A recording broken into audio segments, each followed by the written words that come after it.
The January 6th hearings. So we know what Trump and his allies did was a criminal and violent act to attempt to overthrow an election results. They knew what they were doing was dishonest. They knew what they were doing was aimed at overthrowing the valid outcome of the election. And what's really important is their attacks and their attempts to undermine our democracy, their attempts to undermine the valid outcome of our elections haven't ended.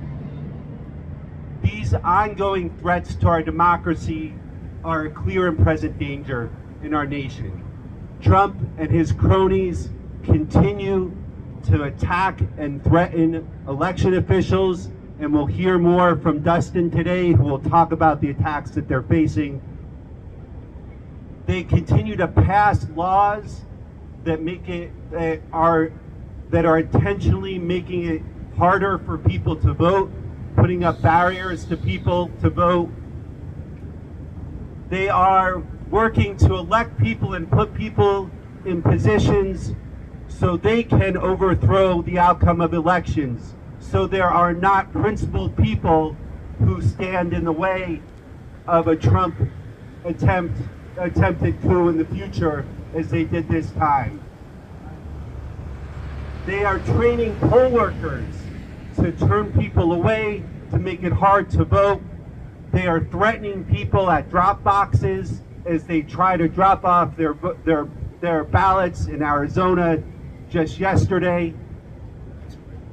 Again and again, they represent a clear and present danger to our democracy as we know it.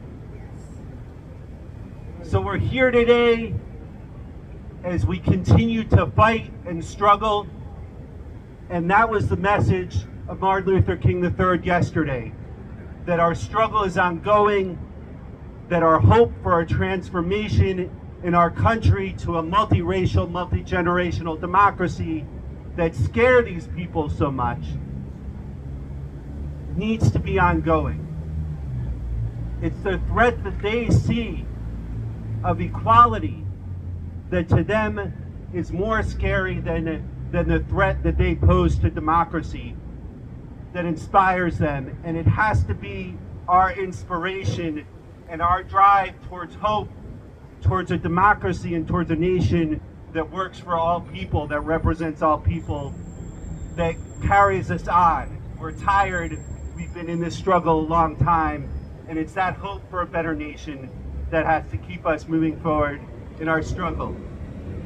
So it's my pleasure now to introduce a great ally in that struggle, Dana Balter, who's worked tirelessly to bring these issues to light and works tirelessly today as an organizer to do so with Citizen Action. So here's Dana Balter. Morning, everybody. Good to see you. I want to just expand on a few of the things that Jonah was talking about. It's kind of amazing to me that we're in a position to need to do this, and I'm looking at the signs and I'm looking at the banner, and that is a perfect articulation of what's at stake here, right? This is about our freedoms. This is about our freedom to vote. It is about our freedom to choose for ourselves and our families what success looks like, what we want our lives to be. It's about our freedom to petition our government to invest in the things that are going to enable us to thrive. It's about our freedom to have excellent education for our kids. It's about our freedom to have communities where they are safe to play with their friends. It is about our freedom to live without fear, without oppression, without need. We are the richest country in the history of the world. There is more than enough for everybody. And an essential part of our freedom as individuals is to have the things that we need to live a fulfilling life. And what we are up against right now, the threat that Jonah's describing from right-wing extremists in this country, and I'm sorry to say that the extremist wing of the right-wing party in this country is growing, and the reasonable wing of that party is shrinking and shrinking and shrinking, and cowering in fear to the extremists. So we are facing a real, organized, strong threat from right-wing extremists. It is the same MAGA faction that is endlessly devoted to Donald Trump and his vision of destruction for this country. It's the same MAGA faction that attacked the Capitol on January 6th. It's the same MAGA faction that marched in Charlottesville with tiki torches, chanting "Jews will not replace us." It's the same MAGA faction that led a young man from right here in New York to massacre a black community in Buffalo who were just going to the grocery store. It is the same MAGA faction that led to the Tree of Life Synagogue massacre. It is the same MAGA faction that says, even though we watch dozens of our children killed in their schools every month in this country, we should not do anything to increase gun safety. It is the same MAGA faction that says nobody with a uterus should be able to make decisions about their own body and their own health because they are just baby-making factories for us. It is the same MAGA faction that is working incredibly hard all across the country at the local level and the county level and the state level and the federal level to make it harder for us to vote, to ensure that when we do vote, our votes aren't counted, to give power to the state legislatures to overturn the will of the voters, and to prevent the courts from being able to do anything about it. And why are they doing that? It's not about any of the stuff that they tell you it's about. They spin lie after lie after lie that I'm not going to repeat because we should never repeat the opposition's lies. And what it's really about is control and power. And it is all part of the MAGA faction's effort to return us in this country to a power structure from centuries ago where the only people who had power were white men of wealth who were heterosexual, cisgendered. And what the reason that we are seeing such an intense effort from the MAGA faction is that they know that there are more of us than there are of them. There are more people in this country who believe in freedom and equality and equity and racial justice and gender justice and environmental justice and economic justice, and that we won't stop fighting until that vision of America is a reality. And so they can't come out to the public square and argue about their policies and ideas because they know nobody agrees with them. This country does not want to go back to a time where everybody except for white Christian heterosexual men lived under a regime of complete oppression. We are, in fact, engaged in the project of turning this into a true multiracial, multi-generational, multi-ethnic democracy.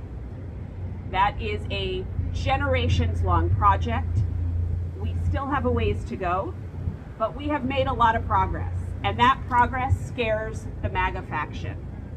And so this is them rearing their ugly heads to undo all of that progress and take us backwards. And I know, because you're all standing out here with signs, and I know because I know most of you, and I've talked to most of you, that you feel like I do, that they're going to do that over my dead body. There is no way that we are going to let them drag us back into the past. And so, as difficult and scary as it is to watch what they're doing, I look at it as the last desperate gasp of a group of people who are so used to having the power and so covetous of that power that they're unwilling to release their grasp, and they know that their time is just about up. So we have to make sure that this election in, what is it, 18 days, 17 days, something like that, less than 3 weeks. This election, where we protect our freedoms, we let the MAGA faction take control of Congress and take control of our local governments. They are going to ensure that we don't get a free and fair vote again. Dustin is going to talk to you about what's going on at the Board of Elections and what elections professionals are experiencing. Jonah talked about the coordinated attempt across the country. This election is our opportunity to stop it. And I want to be clear, it's not something that's happening out there. It's not just in Washington, D.C. It's not just in Arizona, where you hear Carrie Lake get on the TV and she sounds absolutely terrifying and just out of touch with reality. It's happening here in New York. We have a Republican candidate right here in this community who lost her election and is still engaged in election denialism.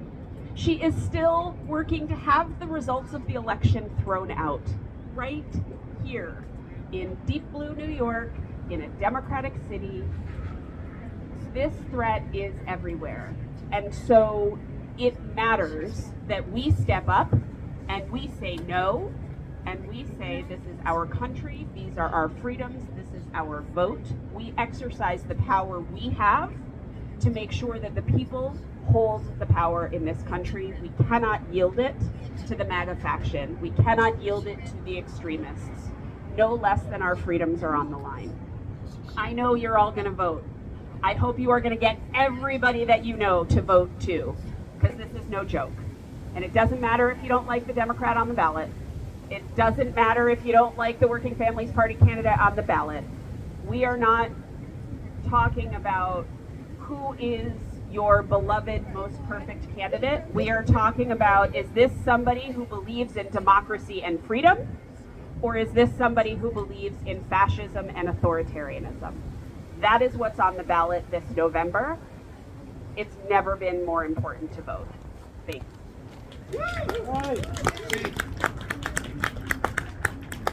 Thanks so much, Dana. Let's do a chant. Our freedoms, our vote. Our freedoms, our vote. Our freedoms, our vote. Our freedoms, our vote. Our freedoms, our vote. So, Dana explained what that means. It means that if we lose our ability to represent ourselves, we lose our freedoms. And the taking away of reproductive rights happens all around the world when democracies are in decline. A woman's ability to make a decision over, or a person's ability to make a decision over their own body is also taken away. And we know again and again the issues that we care about, whether they're climate justice, whether their ability to pass laws to make us safe from guns, whether ability to pass laws to make sure we have living wage jobs. Again and again, those things are stripped away as we lose our freedoms. And that's what their agenda is. One impact of the rise of these of the MAGA forces has been the attacks on election officials. 1 in 5 election officials say they plan on resigning before the 2024 elections because of threats and harassments that they and their colleagues are receiving. 1 in 6 say that they have received it themselves or know someone who has received a threat. We have to take action to protect the sanctity of our elections, to protect the election heroes who day in and day out make sure our votes are counted. And it's a great honor to have here today Dustin Charney, who is the head of the Onondaga County elections, the Democratic head, and also the state chair, the state caucus chair of the election, the Democratic election. Democratic election. I had it in front of me and I lost it. So it's a lot of words, but a really important position, and we're really grateful for the work that our election heroes do day in and day out. So thank you, Dustin.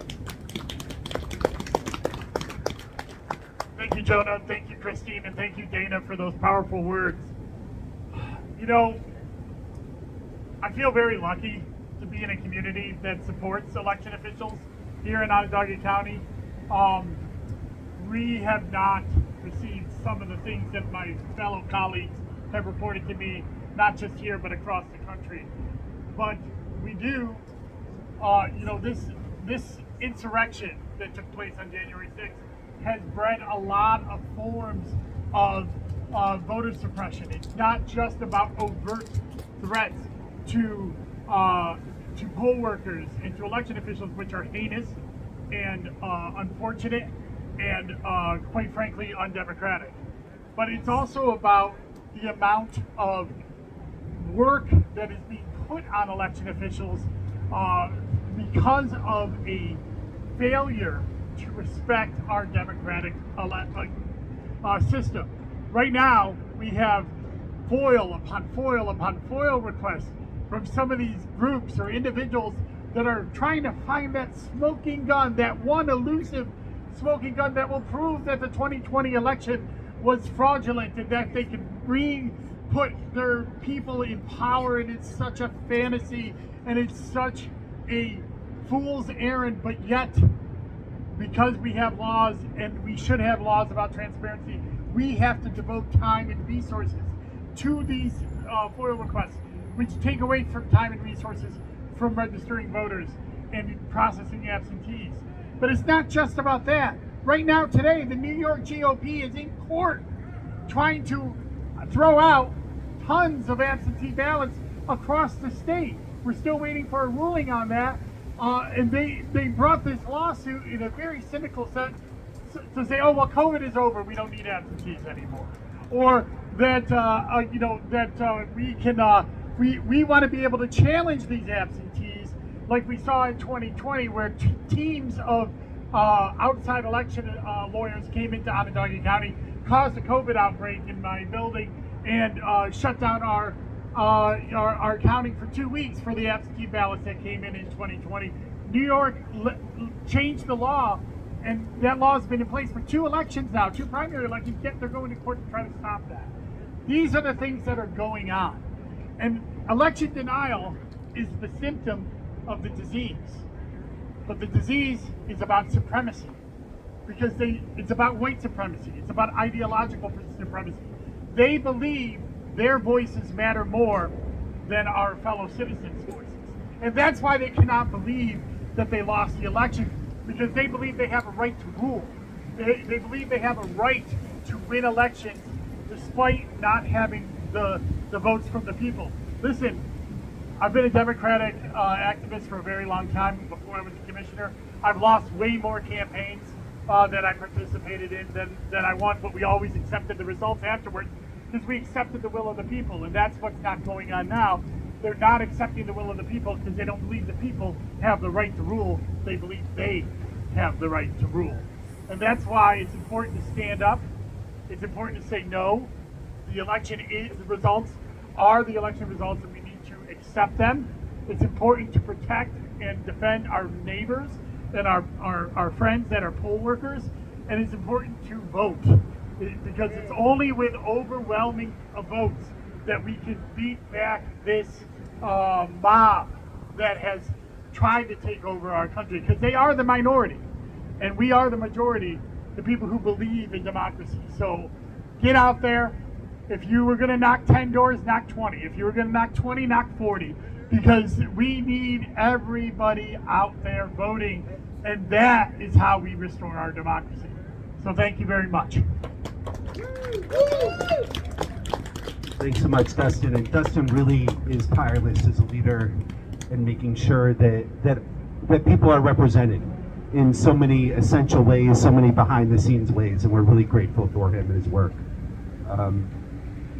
Next, I want to introduce my colleague, Christine Wood, who has become the leader in the nation, one of the key people working to pass the HR 1 or the Freedom to Vote Act. She is the co-director of the Declaration for American Democracy, the broad coalition of hundreds of organizations that's working to get this done, and it's going to keep working to get that done, to make sure that our elections work for everyone, that everyone is represented, that everyone has access to the ballot, and that big money in politics doesn't overcome the voices of everyday people.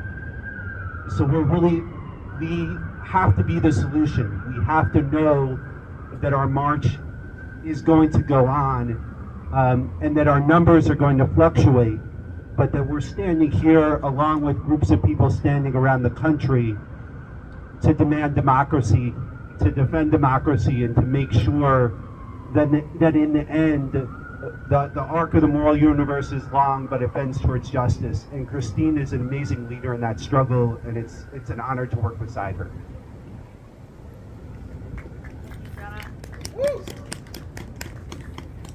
Hi all. Of course we're here today to talk about January 6th, which was a violent and deadly attack on our Capitol and our democracy. But the threat to our democracy has been in existence long before January 6th.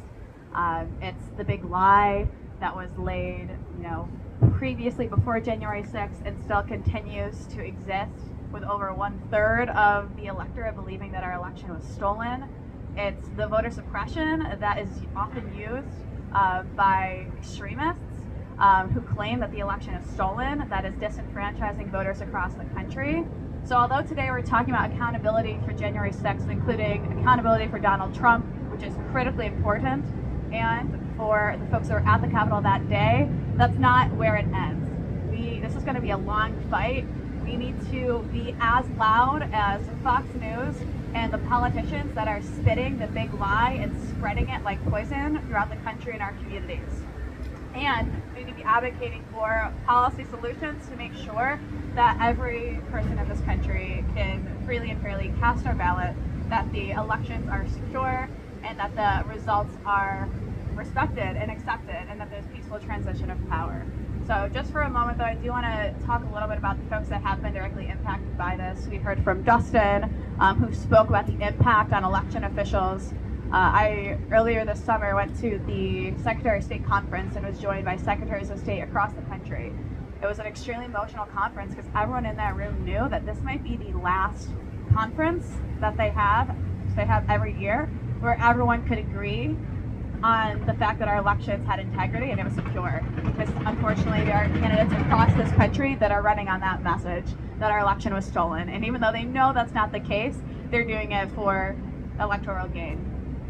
And at that conference, I also heard from two secretaries of state, two women who had been harassed and who had been threatened, folks literally at their homes. And if the secretaries of state in these states are experiencing these issues, I can't imagine what it's like for election officials on the ground that don't have the protection that those people have. And then, of course, there's the voters. We know that these extremists, not only in their quest to pretend the election was stolen, but there's also a racial element where they are saying that these people are, coming in from other states or coming in across the border to cast their ballots, and they're using it as a way to disenfranchise Black and brown voters and communities. So we see that in Arizona with legislation that they're introducing and passing. We're seeing that in Georgia, where they're not able to even give out water at the polls, and where we know that voters wait as much as twice as long in line as their counterparts in white communities.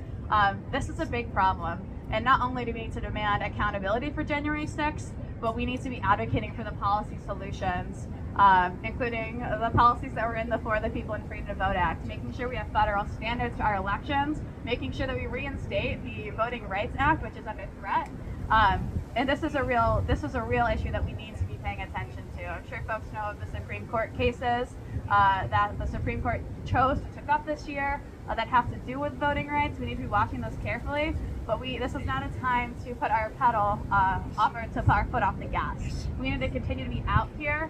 We need to continue to be loud. We know that unfortunately the folks that are spewing the big lie have large microphones, so we need to be louder, and we need to be calling for solutions, and we need to be making sure that folks in our community know that there are solutions, and that although it can be a longer arc, we need to keep our foot on the gas. We need to continue to be advocating for those solutions, and for them to be an urgent priority for our members of Congress and for the President of the United States.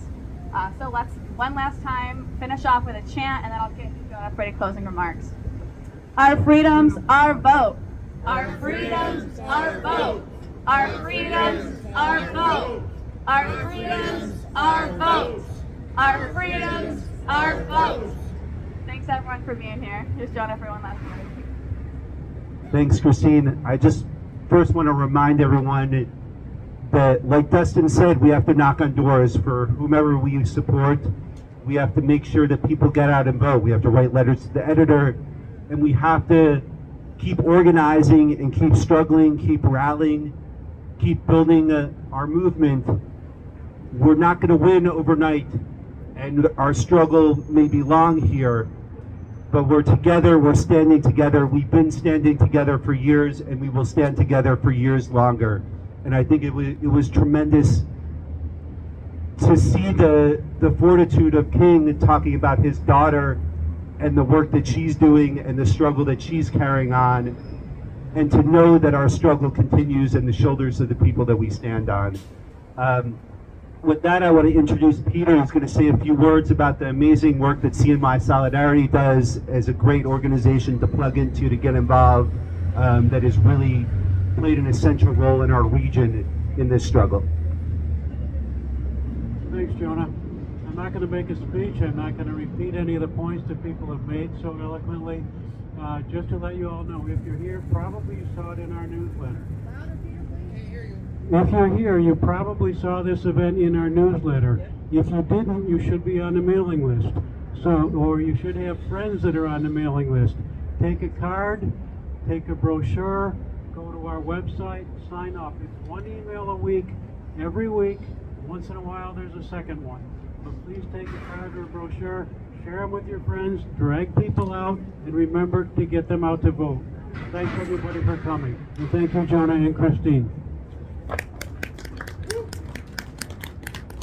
Thanks so much, everyone, for coming out. Let's keep struggling. Let's knock some doors. Let's make some phone calls. Let's get involved.